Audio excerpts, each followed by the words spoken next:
Subscribe کیجیے ہمارے channel نور رضا کو اور بیل آئیکن کو پریس کیجیے جس سے آپ کو ہماری نیو ویڈیو کی نوٹیفیکیشن ملتی رہے۔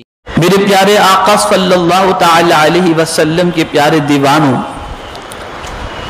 رسول گرامی وقار صلی اللہ تعالی علیہ وسلم جب سفر فرماتے ہوئے مختلف مقامات سے گزر رہے تھے تو آقا کریم صلی اللہ تعالی علیہ وسلم کی جانب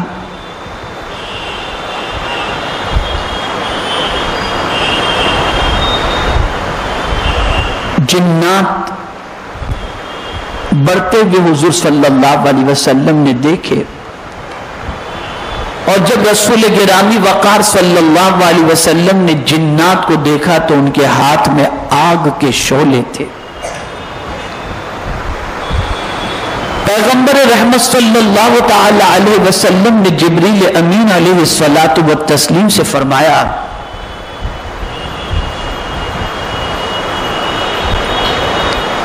کہ یہ کیا ہے؟ تو جبریل امین علیہ الصلوۃ والتسلیم نے عرض کیا، یا رسول اللہ صلی اللہ تعالی علیہ وسلم، یہ جنات آگ کے شعلے کے ساتھ ہیں، میں کچھ کلمات آپ کو بتاتا ہوں، سرکار اسے پڑھ لیں، یہ آگ کے شعلے بجھ جائیں گے۔ اور اس کے بعد رسول گرامی وقار صلی اللہ تعالی علیہ وسلم کو حضرت جبریل امین علیہ الصلوۃ والتسلیم نے یہ کلمات پڑھائے، اعوذ بوجہ اللہ الکریم وبکلمات اللہ التامات التي لا يجاوزهن بر ولا فاجر من شر ما ينزل من السماء ومن شر ما يعرج فيها ومن شر ما ذرأ في الأرض ومن شر ما يخرج منها ومن فتن الليل والنهار ومن طوارق الليل والنهار إلا طارقا يطرق بخير یا رحمان۔ جو ہی حضور صلی اللہ علیہ وسلم نے یہ کلمات ادا فرمائے، جنات منہ کے بل گر پڑے اور ہلاک ہو گئے، اور وہ شعلہ بھی بجھ گیا۔ یہ آقا کریم صلی اللہ علیہ وسلم کے سفر معراج میں جنات سے ملاقات، ان کے ساتھ شعلوں کا واقعہ، اور ان کلمات کی بنیاد پر وہ جنات بھی ہلاک ہو گئے اور اللہ عز و جل نے ان شعلوں کو بجھا دیا۔ میرے پیارے آقا صلی اللہ تعالی علیہ وسلم کے پیارے دیوانوں، رسول اعظم صلی اللہ تعالی علیہ وسلم سفر فرما رہے ہیں، اور سفر فرماتے فرماتے سرکار صلی اللہ علیہ وسلم کا گزر ایک قوم کے قریب سے ہوا۔ اب اس قوم کی سچویشن کیا تھی؟ اس قوم کو سرکار صلی اللہ علیہ وسلم نے کس حال میں دیکھا؟ تو میرے پیارے آقا صلی اللہ تعالی علیہ وسلم کے پیارے دیوانوں، ایک دن وہ قوم فصل بوتی اور دوسرے دن کاٹ لیتی، اور جیسے ہی فصل کاٹتی وہ دوبارہ پہلے کی طرح لہلہانے لگتی۔ حضور صلی اللہ علیہ وسلم نے حضرت جبریل امین علیہ الصلوۃ والتسلیم سے فرمایا، یا جبریل ما ھذا، اے جبریل یہ کیا معاملہ ہے؟ جواب دیا کہ یہ اللہ کی راہ میں جہاد و محنت کرتے تھے، ان کی نیکیاں 900 گنا بڑھا دی گئیں، اور جو کچھ انہوں نے خرچ کیا اللہ نے اسے ذخیرہ بنا دیا۔ یہ راہ خدا میں محنت کرنا، راہ خدا میں سر کھپانا، جان لٹانا، ان کو پروردگار جل جلالہ قیامت کے اندر اس طریقے سے نوازے گا کہ اللہ تعالیٰ ان کی نیکیوں کے اندر اضافہ بھی فرمائے گا، اور پروردگار جل جلالہ کس طریقے سے ان کو نوازے گا اس کا ذکر آپ نے حضور صلی اللہ علیہ وسلم کے سفر معراج میں مشاہدے کے ذریعے سماعت فرمایا۔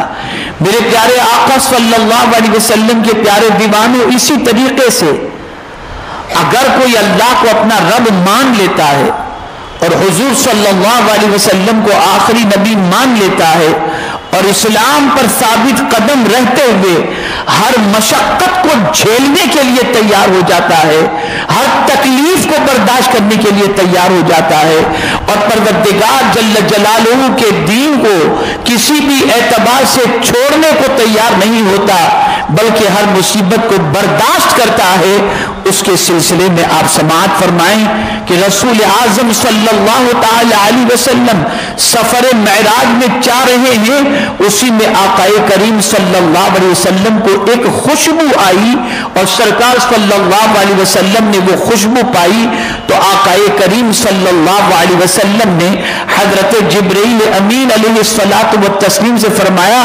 جبرائیل یہ خوشبو کیسی ہے، یہ کیسی خوشبو ہے؟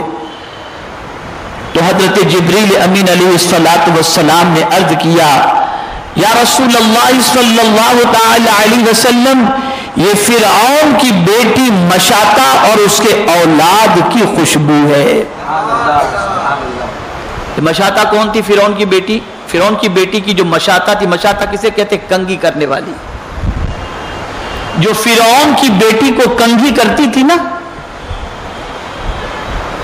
اس کی اور اس کی اولاد کی خوشبو حضور صلی اللہ علیہ وسلم نے سونگھی اور محسوس کیا۔ اللہ اکبر! معاملہ کیا تھا؟ آخر اس کی اور اس کی اولاد کی طرف سے خوشبو آنے کی وجہ کیا تھی؟ کیا سبب تھا کہ سرکار سفر معراج کے اندر اس خوشبو کو پا رہے ہیں؟ تو میرے پیارے آقا صلی اللہ تعالی علیہ وسلم کے پیارے دیوانوں، اسے اچھی طریقے سے سماعت فرمائیں۔ ایک دن یہ خادمہ، یعنی فرعون کی بیٹی کی جو خادمہ تھی کنگھی کرنے والی، فرعون کی بیٹی کو کنگھی کر رہی تھی تو کنگھی ہاتھ سے گر گئی۔ اس نے اٹھاتے ہوئے کہا، بسم اللہ تعص فرعون، اللہ کے نام سے فرعون کی بربادی ہو۔ فرعون کی بیٹی کی کنگھی کرنے والی بیٹی کے سامنے باپ کے حوالے سے کہہ رہی ہے، کنگھی گری، اٹھایا اور اٹھانے کے بعد وہ کیا کہتی ہے کہ اللہ کے نام سے شروع اور فرعون برباد ہو، ہلاک ہو، تباہ ہو۔ فرعون کی بیٹی نے کہا، کیا میرے والد کے سوا تیرا رب ہے؟ اس نے کہا ہاں۔ فرعون کو اس بات کی خبر دی گئی، اس نے خادمہ کو بلایا اور پوچھا، اولک رب غیری، کیا میرے علاوہ تیرا کوئی رب ہے؟ خادمہ بولی، ربی و ربک اللہ، میرا اور تیرا رب اللہ ہے، میرا اور تیرا رب اللہ ہے۔ اس خاتون کے دو بیٹے اور شوہر تھا، ان تک حکم بھیجا اور اپنے دین سے پھر جانے کو کہا، ان سب نے انکار کر دیا۔ فرعون نے کہا، میں تم دونوں کو قتل کر دوں گا۔ خادمہ بولی، تو اگر ہم سب کو قتل کر کے ایک ہی قبر میں دفن کر دے تو تیرا احسان ہوگا، مگر ہم دین نہیں چھوڑیں گے۔ ظالم کے سامنے، وقت کے بادشاہ کے سامنے، طاقتور کے سامنے ایک کنگھی کرنے والی خادمہ اپنے دین پر قائم رہتے ہوئے کتنی جرأت و بے باکی سے کہہ رہی ہے کہ قتل کرنا چاہے تو قتل کر دے، لیکن ہم اپنا دین نہیں چھوڑیں گے، ہم اپنا دین نہیں چھوڑیں گے۔ فرعون بولا، ایسا ہی ہوگا، اب ہم تیرا کوئی حق نہیں، اب ہم پر تیرا کوئی حق نہیں رہا۔ فرعون کے حکم پر تانبے کی دیگ بنائی گئی، پھر اسے تیل اور پانی سے خوب گرم کیا گیا، پھر اس کے حکم پر یکے بعد دیگرے انہیں ڈالا گیا۔ جب سب سے چھوٹے بچے کو ڈالا جانے لگا تو اس نے اپنی ماں سے مخاطب ہو کر کہا، کس نے؟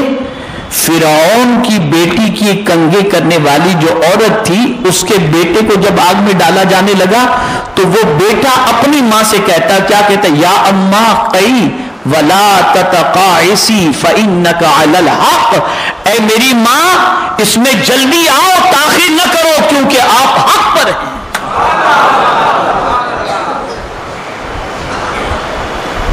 بیٹا اپنی ماں سے کہہ رہا ہے، کہاں آنے کے لیے کہہ رہا ہے؟